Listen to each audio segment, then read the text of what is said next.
اعوذ بالله من الشیطان الرجیم بسم الله الرحمن الرحیم. ټولو دوستانو او ملګرو ته ښه راغلاست وایم. هیله کوم چې ټول به روغ جوړ او ښه ورځ مو پیل کړې وي. نن موږ په دې ویډیو کې به په پاور پوینټ کې به د ډیزاینونو ووایو. نو راځئ چې دا دار شروع کړو.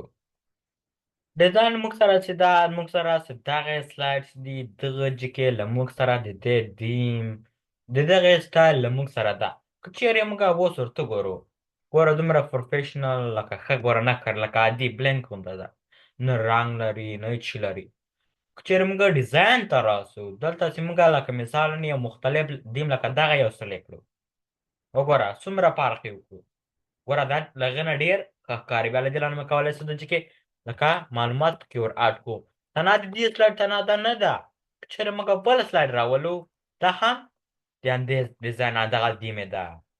نو ګوره تر اوسه ښه ښکارېده، که اوس ډېره ښه ښکاري ځکه چې موږ یو ښه رنګ لکه دیم ورک. بیا له دې لانه کولی شئ تاسې که چېرې په مور باندې کلیک کړئ، دلته نور دیمونه دي، دلته کولی شئ تاسې یو دانه یوز کړئ لکه مثالا دغه یو. وګوره دا ټول سلایډونه ډیزاینونه تغییر سول. نو له هغې نه ګوره دا څومره اوس ډېر ښه ښکاري. بیا له دې نه کولی شئ لکه مثالا دا خو بل لکه مثالا زه غواړم یو بل دغه انتخاب کړم. وګوره څومره لوکس ښکاري، څه ډیزاین څومره ښه ښکاري. ګوره له هغه اولینه بلینک سي هغه خالي ده، هغه خالي خو نه ښکارېده. ګوره موږ سټایل یا دیم ورته راوست څومره ښه ښکاري. نو بیا دلته مختلف دیمونه دي، ستاسې دې لانه کولی شئ یوز کړئ. دلته دومره ښکاري، ستاسې په مور باندې کلیک کړئ، دلته تاسو ته بیا نور راځي. او بل براوز فور دیمز لکه مثالا که چیرې تاسې په خپل کمپیوټر کې یو دیم تیار ثبت کړی وي، که غواړئ هغه را واخلئ د جي کې یوز کړئ، نو تاسې به راځئ دلته براوز فور دیمز باندې به کلیک کوئ. او بل سیف کرنٹ دیم، دغه دیم ما راوستلی ده، نو ښه ده خوښ مې ده، غواړم بل وخت یې یوز کړمه. نو که چیرې غواړئ تاسې ثبت یې کړئ یا سیو یې کړئ، نو تاسې به سیف کرنٹ دیمز باندې کلیک کوئ. بیا تاسو ته وایي چې تاسې دغه په کوم جي کې غواړئ دا دیم تاسو ته ثبت کړي، بیا هغه جي کې دا ځای تاسې انتخابوئ. او له دې چې له موږ سره دی د دغه لکه مثالا موږ خو دغه دیم راوسته، اوس له موږ سره دی د دغه لکه مثالا رنګ غونتی ده. که موږ راسو په دغه جي کې موږ خو دا دیم انتخاب کړو، ګوره تور ده که نه. که چېرې موږ دلته راسو دلته کلیک کړو، دلته رنګ یې اوس هلته وي، کولی شئ تاسې یو رنګ انتخاب کړئ. لکه مثالا زه یې غواړم دغسې رنګ دې وي، ګوره لږ ذره بلو غونته سو. ګوره دا هم ستونزه لري، نه کولی شو لکه مثال دلته راسو موږ سره مختلف رنګونه دي، کولی شو یو رنګ ورکړو. لکه مثالا دا وګوره تور اوس تور اوس داسې دغه ټول سلایډونه داسې سوی. دا ول موږ سره کلر. او بل موږ سره دا په دجې کې موږ سره چې دغه موږ متن چې لیکو هلته خو موږ سره د دغه سلایډ کلر و، اوس موږ سره د دغه سلایډ فونټ شته. که مثالا دلته مختلف فونټونه دي، دې رانه کولی شئ تاسو یو دانه یوز کړئ. لکه مثالا زه وایم دغه یو اوکې چې وکړم، ګوره چینج سو. اوس چې متن لیکې همغسې به سو، یا په دغه جي کې راځئ دلته متن لیکې، ګوره رنګ یې فونټ دواړه یو شی سول.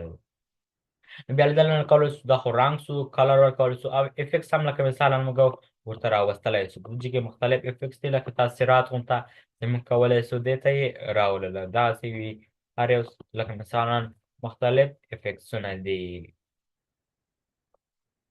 دا ول موږ سره افیکټس. او بل موږ سره دا د دغې د شا د دغې بیکګراونډ چې ده د دغې سټایل ده، هغه ځای کې موږ رنګ انتخابوو. اوس سټایل لکه مثالا دې غواړې دغسې سپین وي له بیا پیکا وي داسې، کولی شئ یو دانه انتخاب کړئ. لکه مثالا زه غواړم داسې دې وي، ګوره دا یو د بیکګراونډ سټایل داسې دې لانه کولی شئ تاسې یوز کړئ. یا زه غواړم لکه مثالا مابینځ کې دې تیز سپین وي، شاوخوا دې لږ ذره پیکا وي، لکه پیکا وي، ګوره دا تیز سو د شا پیکا غوندې سو. او بل موږ سره دا سلایډ سایز، دغه له موږ سره چې دغه سلایډ ده موږ سره د دغه سایز ده. اوس په هغه ځای کې موږ دلته لکه مثالا موږ رنګ ورکړو. اوس له دې نه کولی شو لکه مثالا دغه سلایډ چې موږ سره ده د دغې سایز موږ غټ کړو. لکه مثالا وګوره موږ دغه ده لږ وړوکی ده، خو چېرې ده باندې کلیک کوو،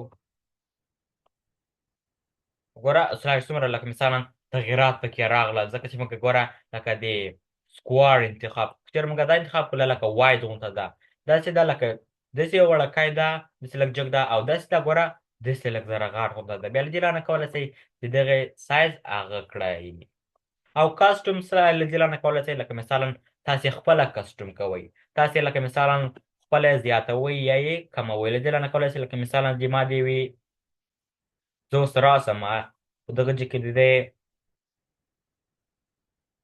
وایي چې دومره کم او هغه به هایټ به کم کړم اوس یې اوکې وکړو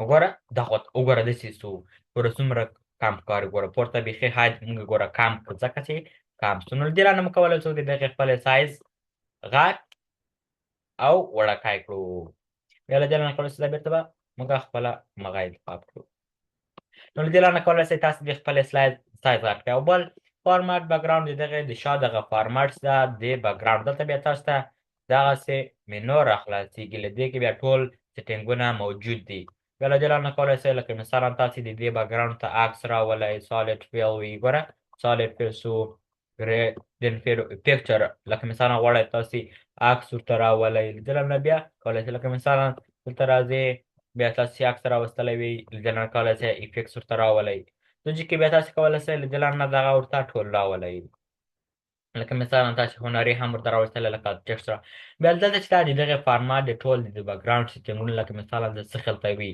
سالډ کلر وي داسې وي ګوره داسې ته راسئ دلته نوره هم سته بکګراوند رنګ د څه خلته وي لکه مثلا غواړئ سور وي ګوره شا بکګراوند رنګ یې سور سو نو له دې لانه کولی شئ تاسې دغه ایډیټ کړئ دا و له موږ سره د ډیزاین وینو په مایکروسافټ پاور پوینټ کې ډېره مننه دا و د نن ورځې درس هیله کوم چې دا ویډیو به مو خوښه شوې وي او دا ویډیو له ملګرو سره مو هم شریکه کړئ تر څو هغوی هم ترې ګټه او پیدا واخلي والسلام